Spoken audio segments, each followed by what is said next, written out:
Philippine population situation. Data on Philippine population seem to vary slightly from one source to another.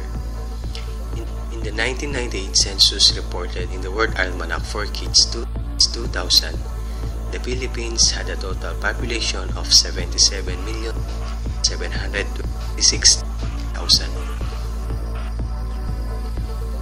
Based on the information gathered from the NSO, the Philippines had a population of 75,155,000 in 1998, which is 2 million less compared to the data presented in the World Almanac for Kids 2000 and 78,414,000 in 2000.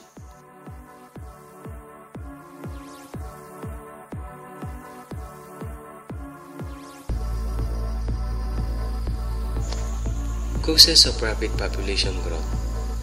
Birth rate. The birth rate around the world, more than 4 babies are born every second.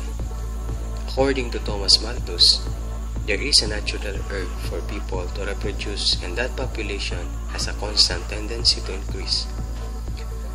Birth is directly affected by fertility, and fertility is the actual number of children born to a woman or group of women. If highly fertility is not matched by morality, then overpopulation is bound to happen.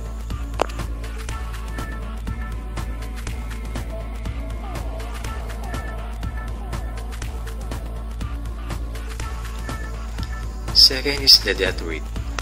Death rate is the absence of vital statistics, and morality has hindered a more or less accurate estimate on death rate. Deaths in many parts of the country have remained unrecorded.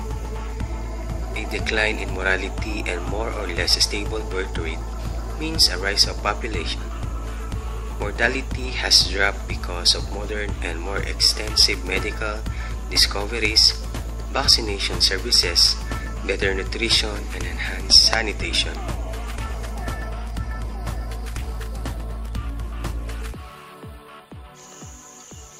Third is the migration. Population change is likewise affected by migration, which is the movement of people from one place to another with the intention of finding a permanent residence. It has been observed that the main reason why people migrate is economic. A theory of imagination regarding the reason why people transfer residence. The push factor means that people are pushed away from their homes due to natural calamities such as floods, loss of jobs, or political oppression. The pull factors are those reasons which invite people to a place due to promising and extensive opportunities for a better life, with the intervening variables, the distance, financial capacities to go abroad, and others that influencing their decisions to make such a move. Consequences of rapid population growth. Demographers endeavor to forecast yearly population increase. Such effort to pre-inform the world about population increase implies the dire consequences that population explosion may bring. Economic consequences. Economic growth cannot keep up with rapid population increase, chiefly because of fertility in many less developed countries. Rapid population growth slows down the growth of per capita income and tends to perpetuate inequalities in income distribution. Social effects. Large-scale internal migration and rapid urbanization are among the most important social effects of rapid population growth. The growing number of children who survive their parents' place new strains on parent-child relationship.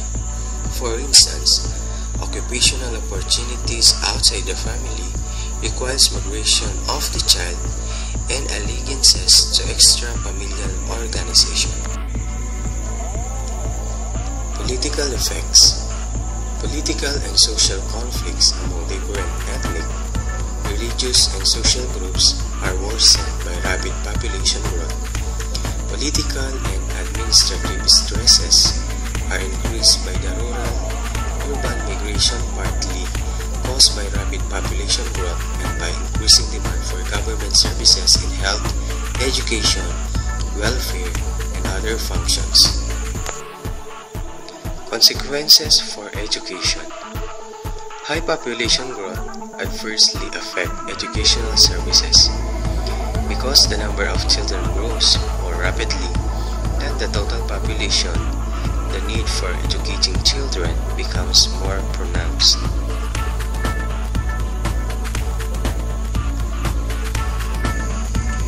Health, welfare, and child development. The cost, adequacy, and nature of health and welfare services are affected by rapid population growth in much the same way as those of educational services. Early and frequently pregnancies and the necessity of caring for several children is one example. The physical and mental developments of children are often retarded in large families because of inadequate nutrition and effects of the disease associated with poverty.